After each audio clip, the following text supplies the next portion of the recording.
welcome to This Is The Day. My name is Sarah Otieno. We are live on Family TV, also live on Family Radio, where the music does the talking. Use the WhatsApp number 0786316316 and also through the SMS line 20316 to talk to us at any other time with any concern or any questions that you have, and we will be sure to get back to you. And also through our Facebook and Twitter pages at Family Radio 316. Well, today is World Democracy Day.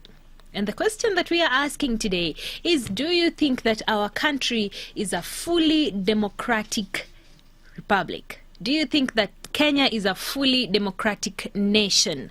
That is what we are answering today. Use the WhatsApp number and the SMS line to talk to us.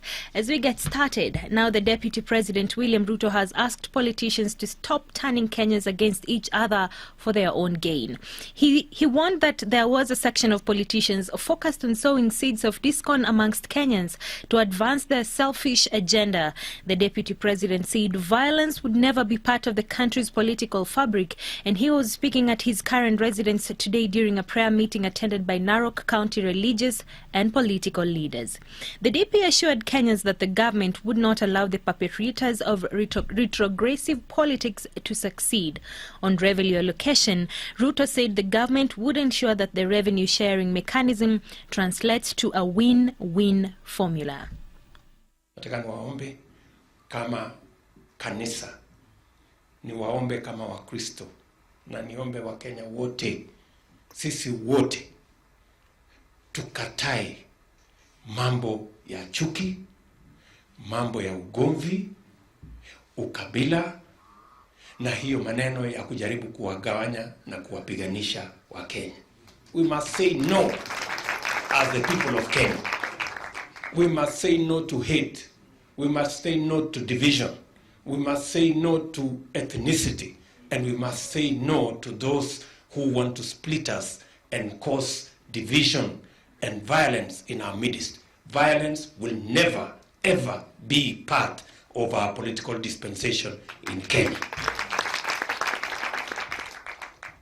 Kwa sababu kuna watu wengi wamefaidika. Siasa yao msingi wake ni kuwagawanya watu na kuwapiganisha. Na tunasema hiyo siasa, kuna watu wengi sana wanatafuta namna, wanasukuma njia ya vile ya kuwagawanya wa Kenya. Na tunawaambia hamutafaulu.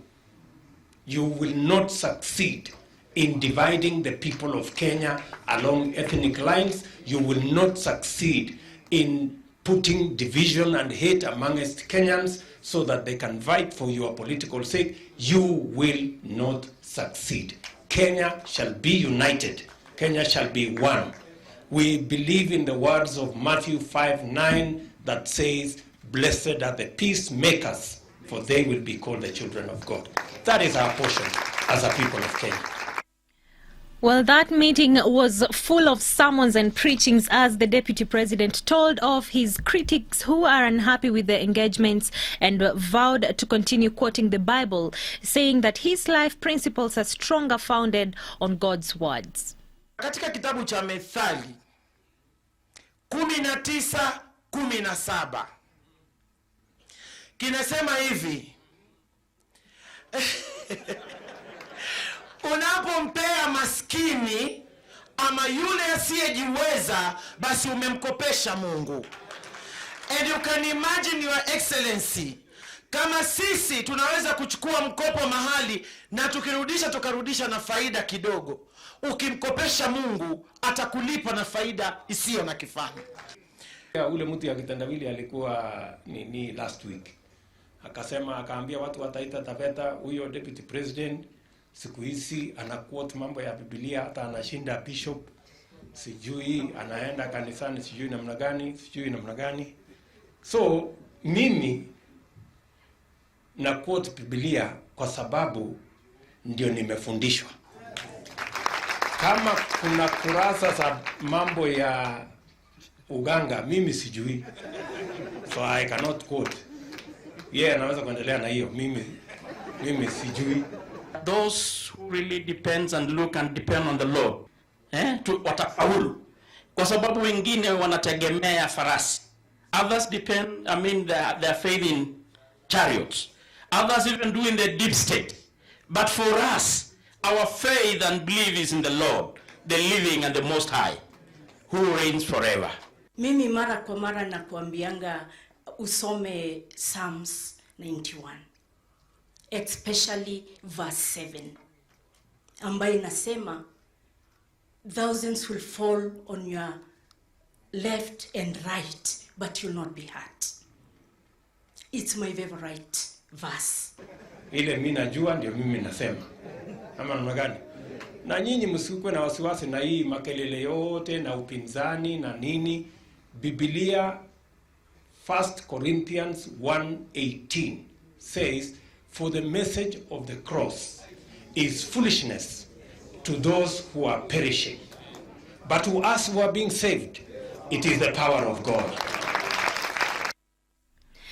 Well, at the same time, President Uhuru Kenyatta was meeting with the Senate leadership ahead of the debate on the third basis revenue allocation formula that happened this afternoon. The meeting, which was attended by former Prime Minister Raila Odinga and Chairman of the Council of Governors Wycliffe Oparanya, resolved that depending on the financial performance of the economy, the government will in the next financial year, that is 2021-2022, endeavor to allocate an additional 50 billion Kenya shillings to counties as part of efforts to strengthen devolution. With this undertaking, the president urged senators to urgently resolve the revenue sharing stalemate at the Senate so as to avoid the disruption of services delivery in our counties. The Senate has this evening convened to try and agree on a favorable revenue sharing formula after 10 failed attempts. Counties have accused the House of sabotage, saying the failure to agree on a formula has occasioned to a crisis and cash crisis in the counties. Well, we are still waiting to see what this happens and where this goes. Remember, it has been 10 attempts of discussing this formula, and now we wait to see what will be the outcome. Maybe tomorrow, maybe today as they are meeting, and we'll be sharing with you the outcome of that meeting.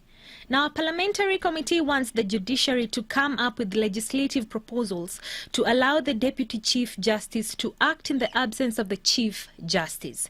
The National Assembly Justice and Legal Affairs Committee raised concerns that with the CJ David Maraga set to retire in January 2021, there will be a crisis, hence the need to have the Deputy CJ, Philomena Mwilu, step in.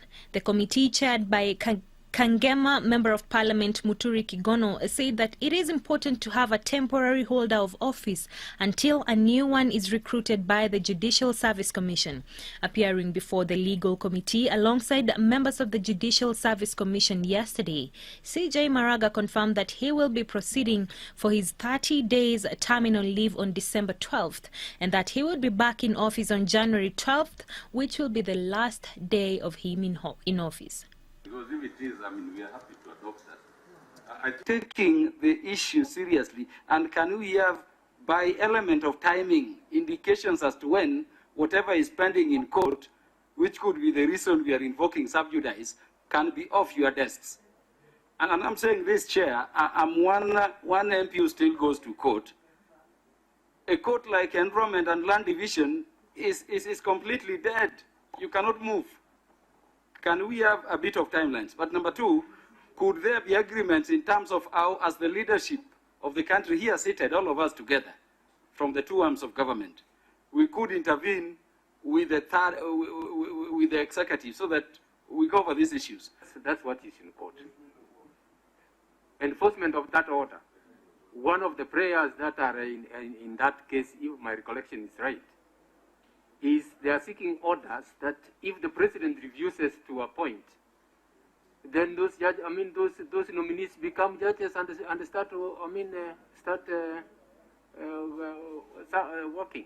The question that we are answering today is that, do you think Kenya is a fully democratic nation?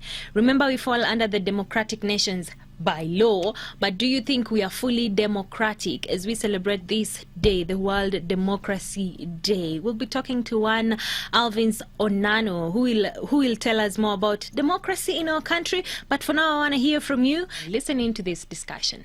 Well, Alvins, thank you so much for joining us today. And as we celebrate the day for democracy in not only our country but across the world, most people do not really know the definition of democracy.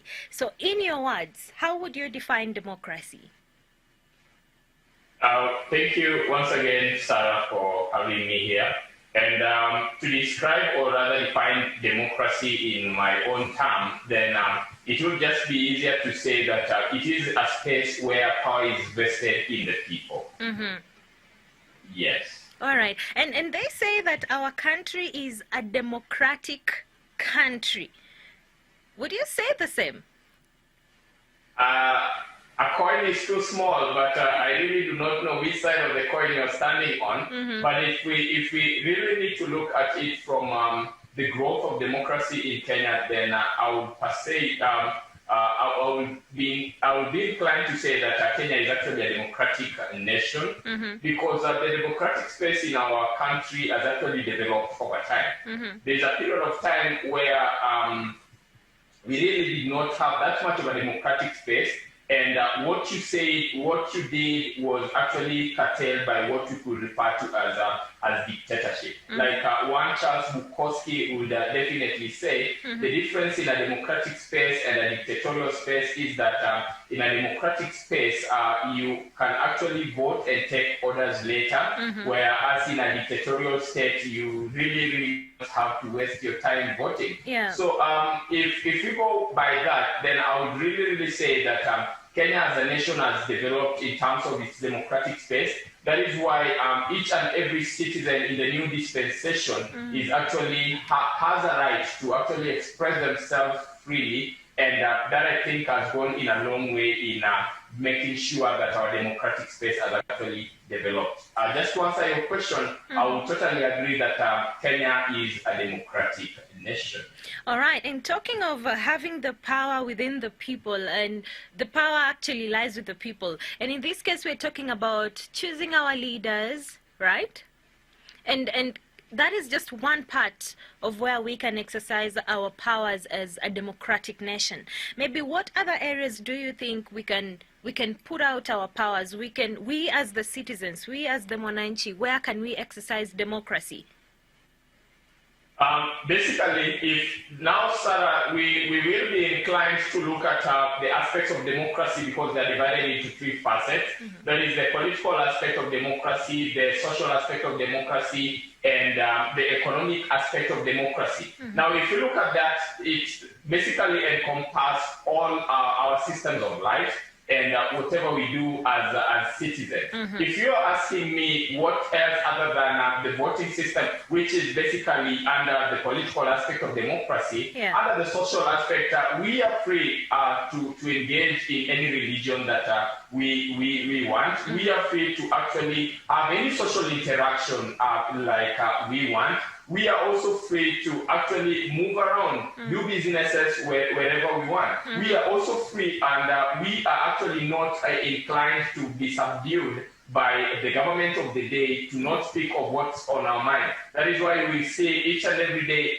people come out to speak what is in their mind, in as much as the truth can be an assault to some of the people that they are talking about. But then the reality here is that we have nurtured our democratic space, and we really need to keep it there, whether the truth is as hurtful as sometimes it can be. Mm-hmm.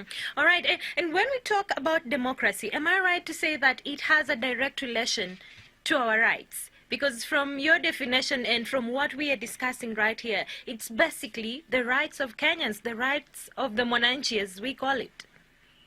I think what you're saying, I would definitely have to Kidogo agree with you, but one thing that we really need to mention clearly is that Our rights and democracy are two different things. These are conversations that you can't mix them up together. In as much as we are talking of the democratic space, our rights are also different because both are actually embedded in the Constitution. Though at different levels of the Constitution, our rights actually hold more weight than the democratic space that we are actually seeing today. So the rights Yes, actually hold more water and more weight than... Our rights definitely hold more water according to the new dispensation 2010. All right. And when we talk about democracy, and literally I would like to call it the freedom and the power within the hands of the Mwananchi, which parts do you think maybe we are not at par, we are not democratic the way we are supposed to be? And which parts do we need? Do you think tumelegeza kamba kidogo? And in which parts are those? Thank you, Sarah. I would believe that in every system there's always what we refer to as loopholes. Like the kind of democracy that we are practicing in our country is referred to as constitutional democracy, because everything that we are doing is in the limits. The limit is within the Constitution, and we cannot supersede what is actually stipulated within our Constitution. But I think over time we have seen that the baby democracy has actually been malnourished in one way or another. Especially when we'll be looking at the political aspects of democracy, we have not had that space actually growing much better than we've seen the social aspect of democracy and the economic aspect of democracy actually growing into being. So one thing that we really need to mention clearly is that if we do not nurture that little bit of political aspect of democracy, then we are going to see it die. Because one, you hear politicians say this, and then tomorrow the same politician actually comes out to negate those sentiments and probably cry out to the public or seek public attention, or in that either their life or their family's lives or any of their affiliation is actually jeopardized due to whatever they say. But if we clearly say that this is a democratic space, then we ought not to have such experiences. Everybody has the right to say anything that they want, in as much as it does not demean or rather infringe on the democratic space of another person. But I would definitely like to say, Sarah, that our democratic baby is actually really malnourished, and there's a lot more that we are able to do to actually get this baby to fully grown stage. And talking of that, we have police brutality, and this is something that has been people have been talking about for quite some time, and especially when we are having elections. And that brings me now to the political democracy aspect that we are talking about. So police brutality, how is it affecting the democracy of Kenyans and their freedom? Thank you. As we all know that the police force and any other of those enforcement agencies are always here to keep law and order.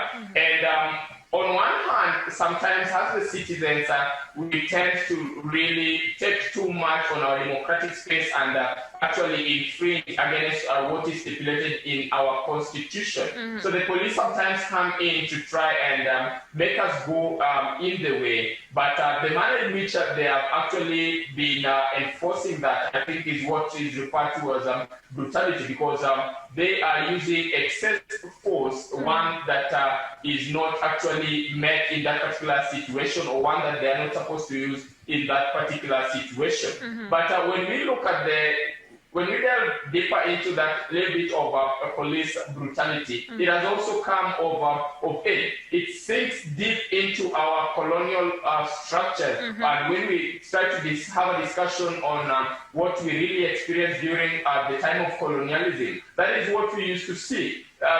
People were not given that much of an idea as to how they could really comprehend whether they did it right or they did it wrong. The only thing that was there is a police expedition, and one that was a little bit really unfair, especially on the African side. It is really unfortunate that when we now move into the new era after colonialism, That's when we develop Kidogo of African neocolonialism. That's why we have most of our leaders actually using the state machinery to actually infringe on the democratic space of the citizen. That is why when we talk of police brutality, this is actually a conversation that is already going on, and most of the people and majorly activists are not happy about it because it is something that has claimed lives of most Kenyans. It is something that has made most Kenyans. It is something that is really affecting many people in one way or another in terms of their social lives or even political lives.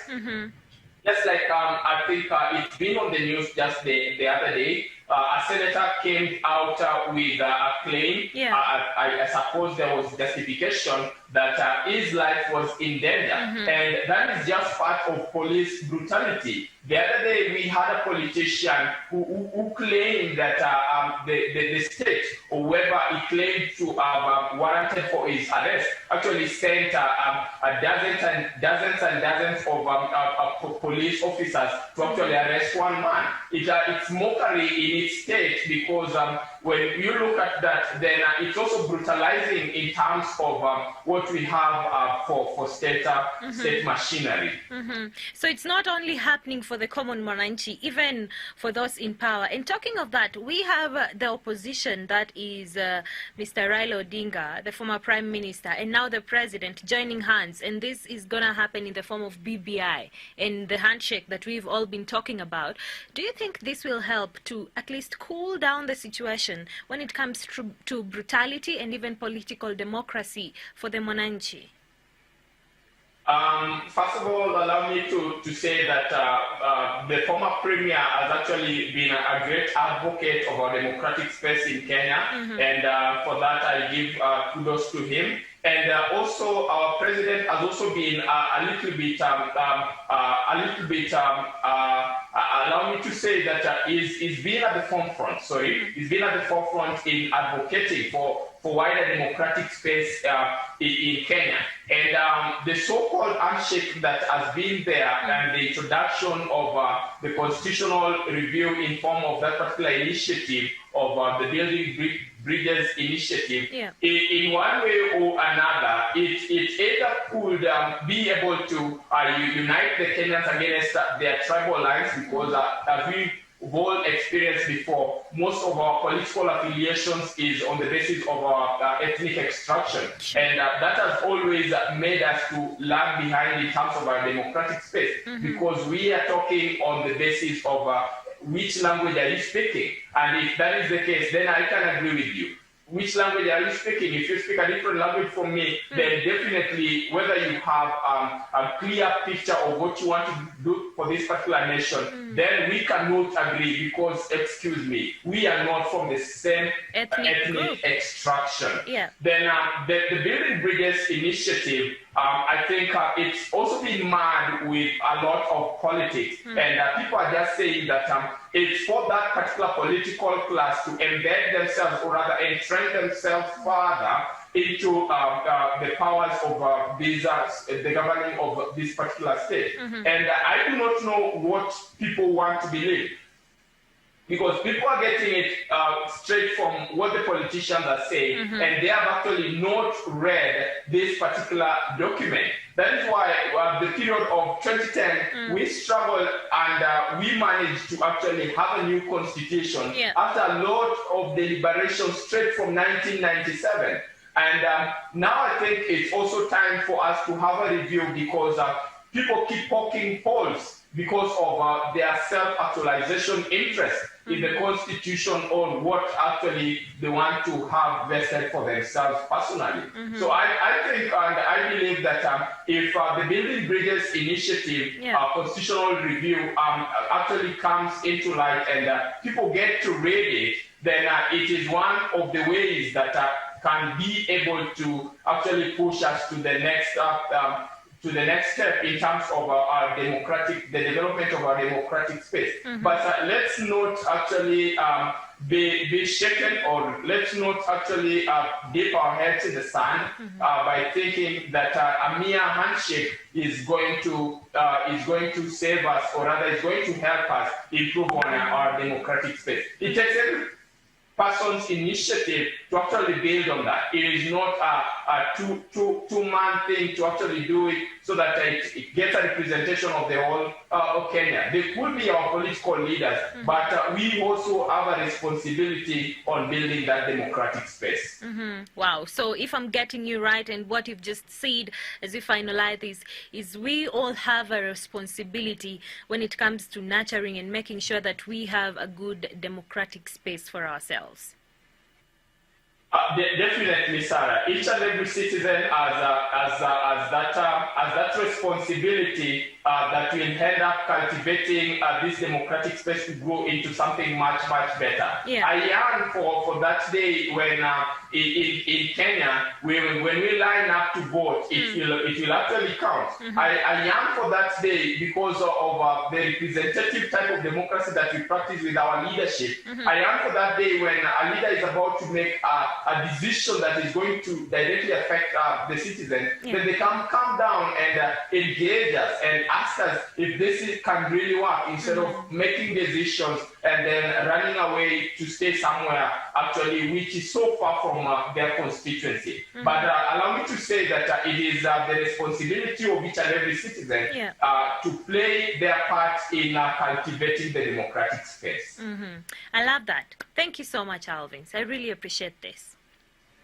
You're welcome, and thanks for having me here once again. Thank you so much. All right, have a happy Democracy Day.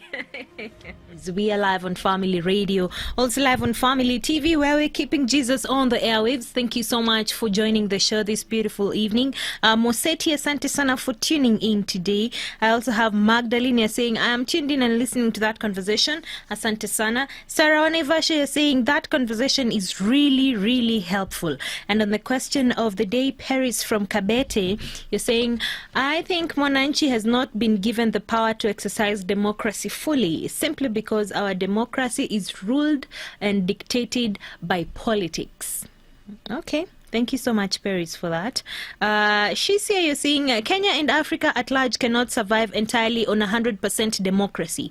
A good percentage of dictatorship is required. You see how running to court every day, every now and then, has hampered so much progress, e.g. corruption, criminals, and well-connected murderers also running to court and released on bail.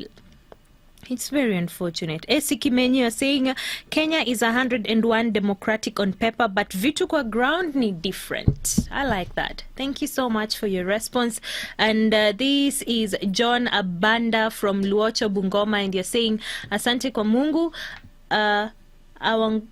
All right, I'll get back to you. I'll read through and then tell you what John is saying in a couple of minutes. But for now, send in your responses. We are asking, do you think our country is a fully democratic nation? That is what we are answering today. In the meantime, Kenya today has recorded 96 new cases of COVID-19 in the last 24 hours. And this is after 3,270 tests were conducted. And now the total number of cases stand at 36,301. In a press briefing by the Health CAS, Dr. Mercy Mwangangi, he said that all the new cases are from Kenyans except for 4 foreigners, and 121 patients have recovered in the last 24 hours. Now the total number of recoveries stands at 23,364. In terms of gender, 70 were men while 26 are female, and the youngest is 5 years old while the oldest is 81 years old. Well, unfortunately,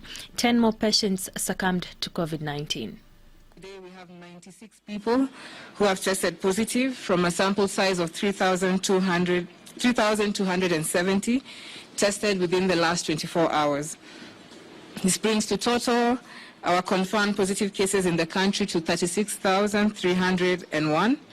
And from our cases today, all are Kenyans except for 4 who are foreigners.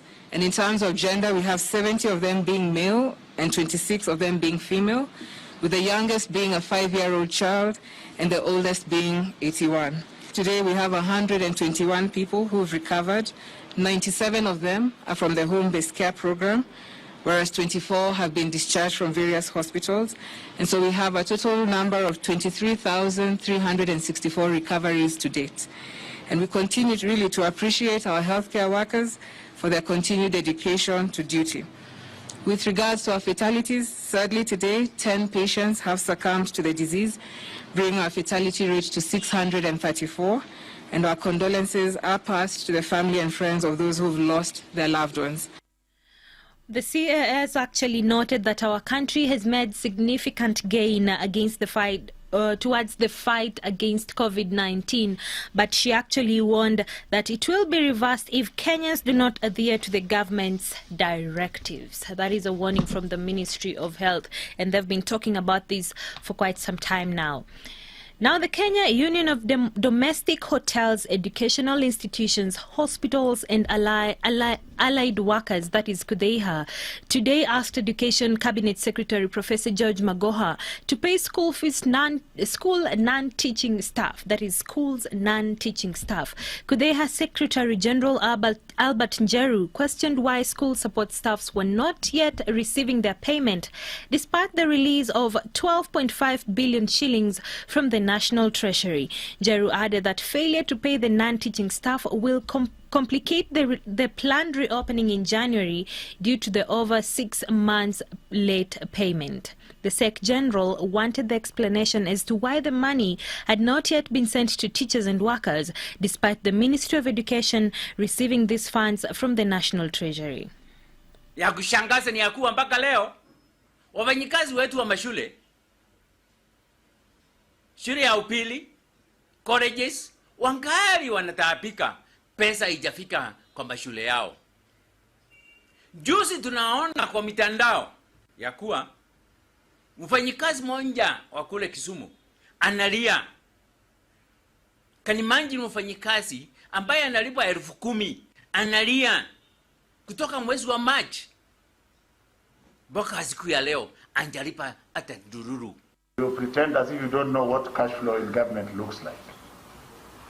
But BOM teachers should actually now have been paid the bona fide ones. And I've said that many times.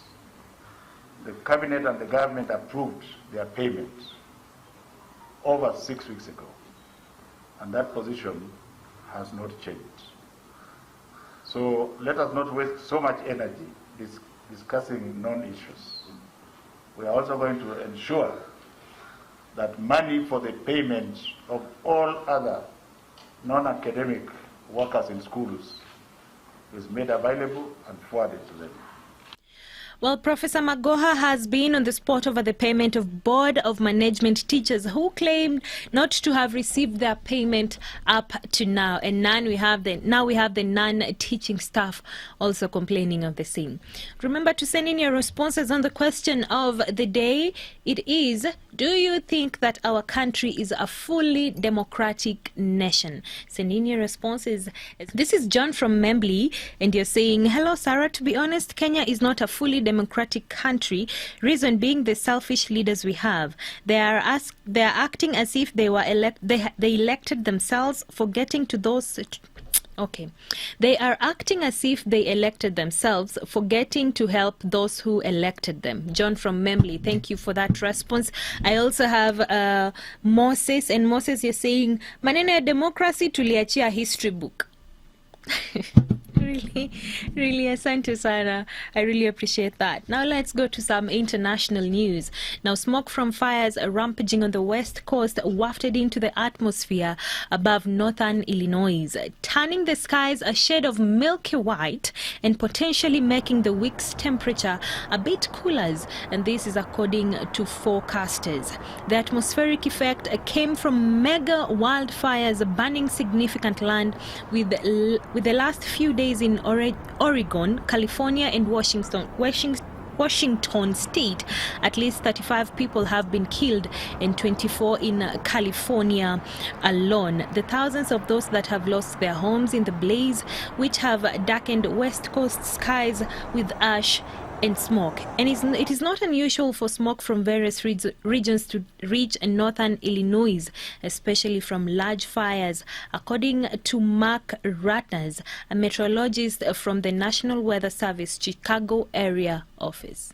Tonight, the death toll is rising as record-breaking wildfires rage and hazardous smoke smothers the biggest cities in the West. At least 25 people have been killed across 3 states in the past week, and dozens are still missing.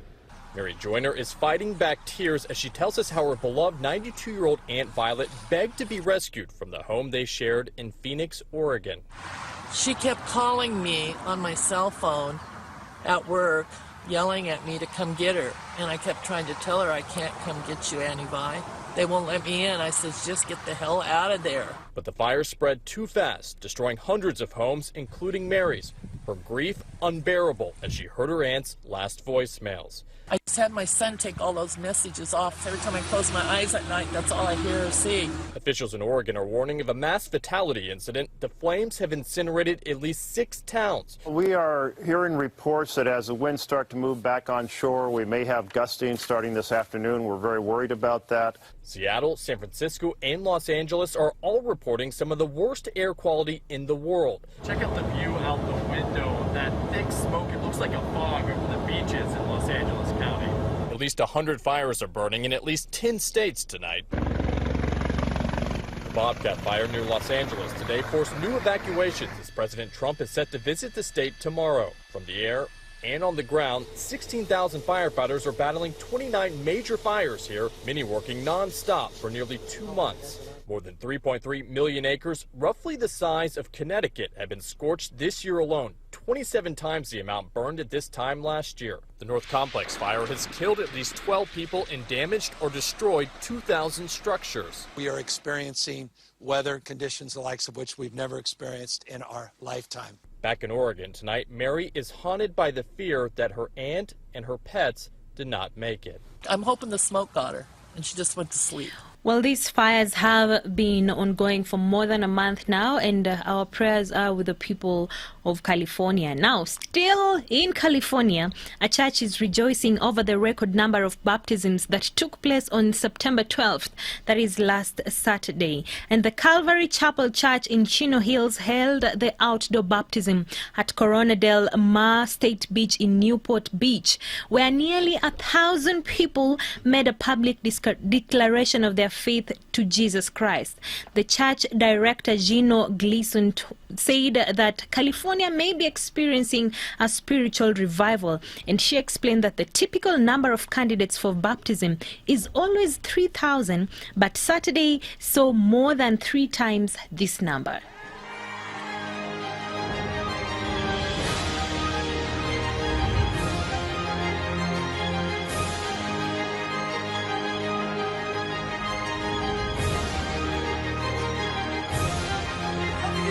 Believe that Jesus Christ is on the throne. Come on.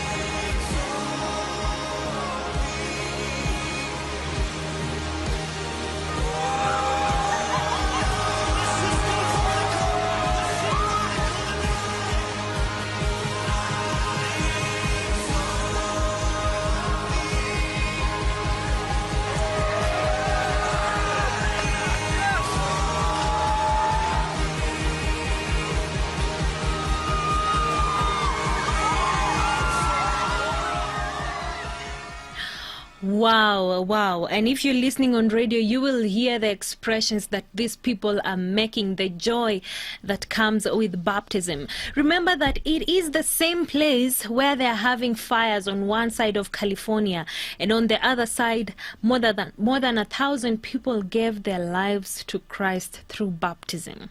The same time. This is what, as my producer says, making lemonade out of lemons. Indeed, they are blessed.